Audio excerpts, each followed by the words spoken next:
what I saw. It solidified and made me believe that this is a part of growing up as a black man in your community.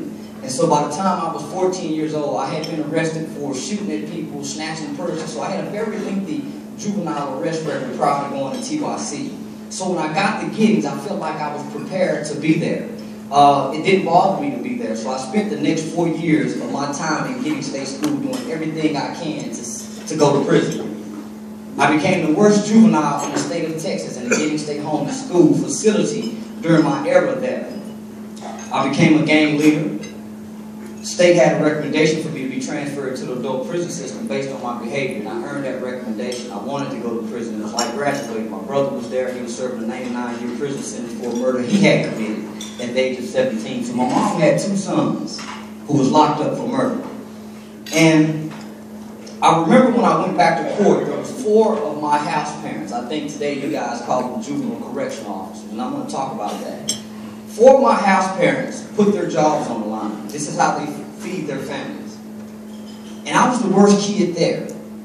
But they saw something in me. They saw potential. They was able to see past the act that I was putting on. And so they traveled back to Fort Worth against the state, against their employer, just to testify on my behalf and tell the judge that this kid has potential. That's the only thing that they had to say. On paper, I was the worst person in that facility.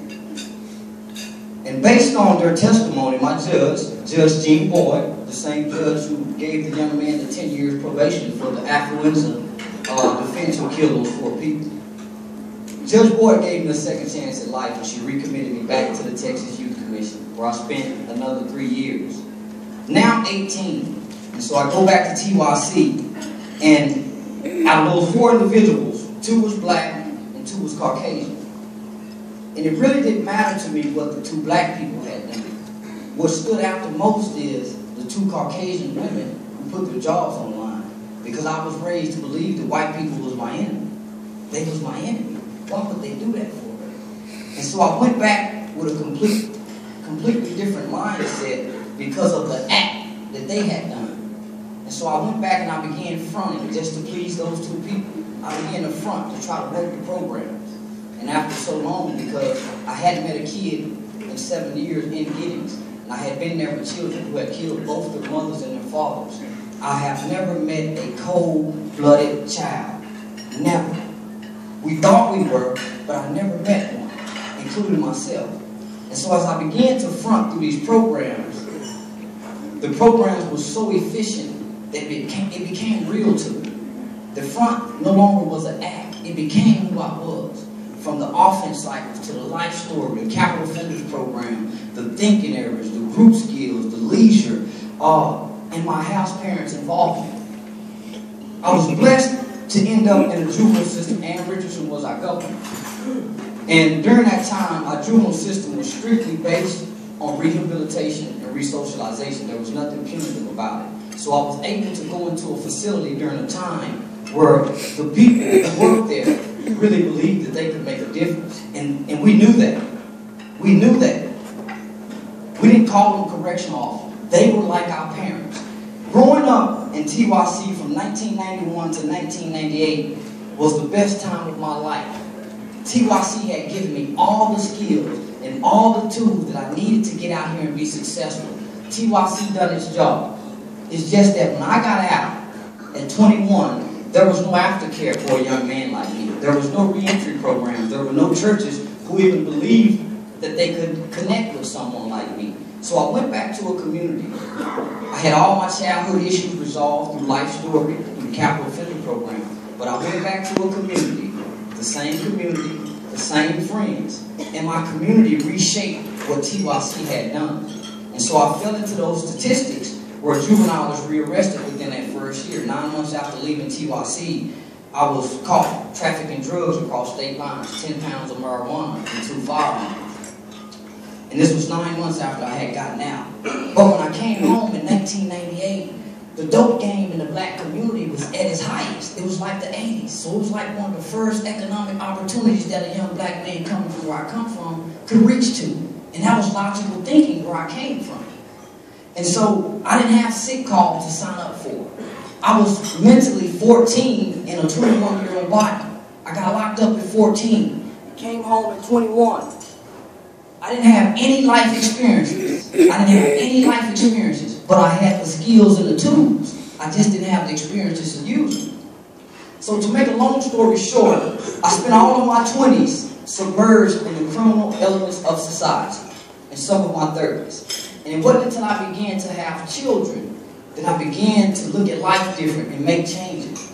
But one thing that I always had throughout those 20s and some of those 30s is that I still had those skills and those tools that TYC had equipped me with. Had I not had those skills and tools, I don't know if I could have been able to make the changes that I needed to be standing before you today.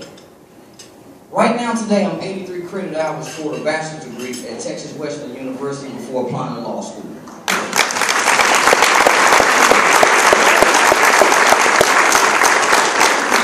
I'm the founder and the CEO of a youth organization that's called Hype About Hype, and Hype is an acronym for helping young people excel. I have been afforded the privilege and the honor to travel around this country speaking in youth prisons, college, university, law enforcement trainings.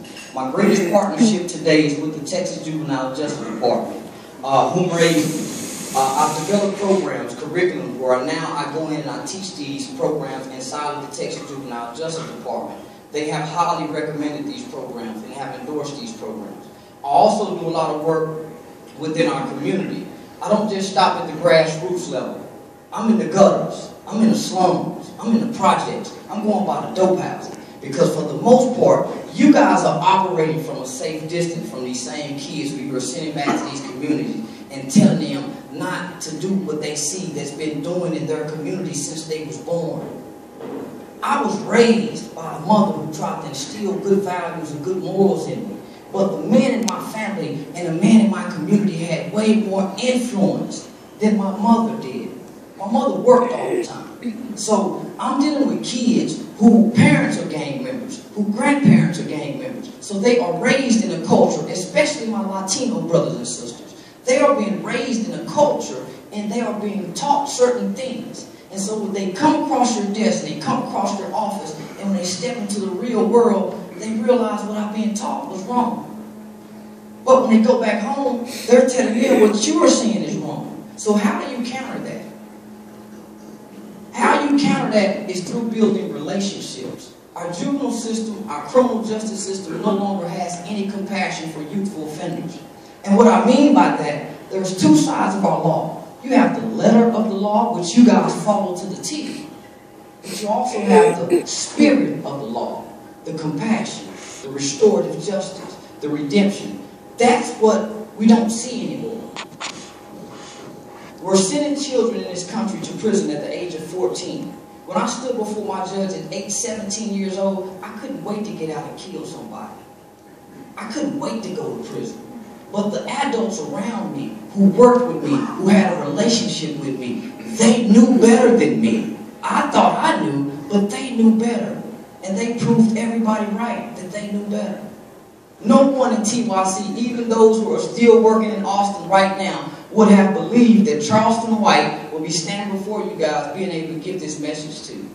I have 19 other men that's a part of my organization. All were tried and adjudicated for murder at the age of 12, 13, and 14 years old. And they're just now coming home today.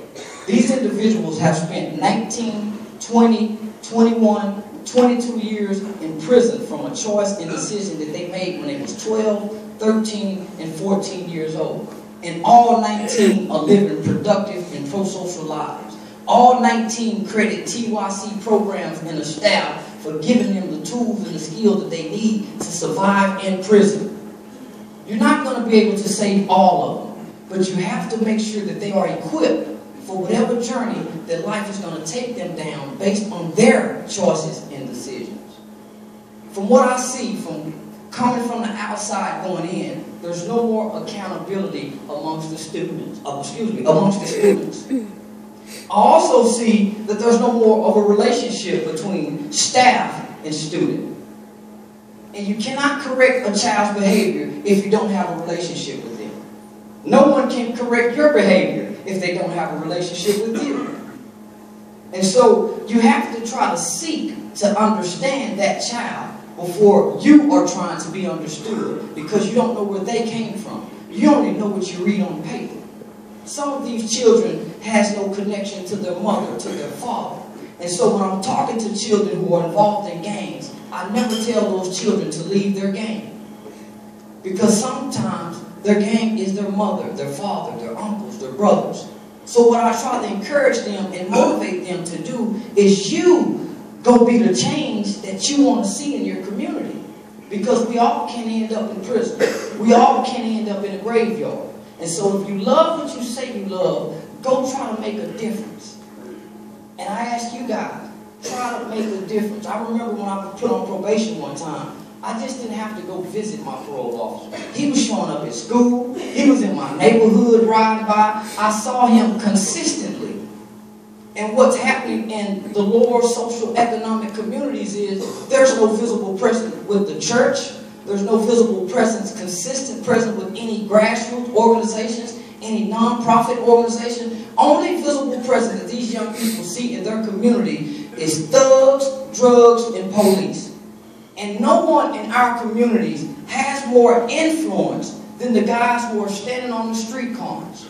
So that is your opposition. The drug dealers, the gangbangers, the pimps, the strippers, that is your opposition. And if you don't live in that community, how do you go oppose them if you only see this child once or twice a month? I brought someone else here with me today. Her name is Priscilla. Priscilla came to Gideon State School where I was sometime in the early 90s under determined sentence as well. And she came in at 12 years old. And she spent almost some decades in prison as well. And so I want her to come up and share her story, and then I'll get back with you guys, and I'll finish out with No Child is Born Bad. So Priscilla, if you want to come up here and share your story.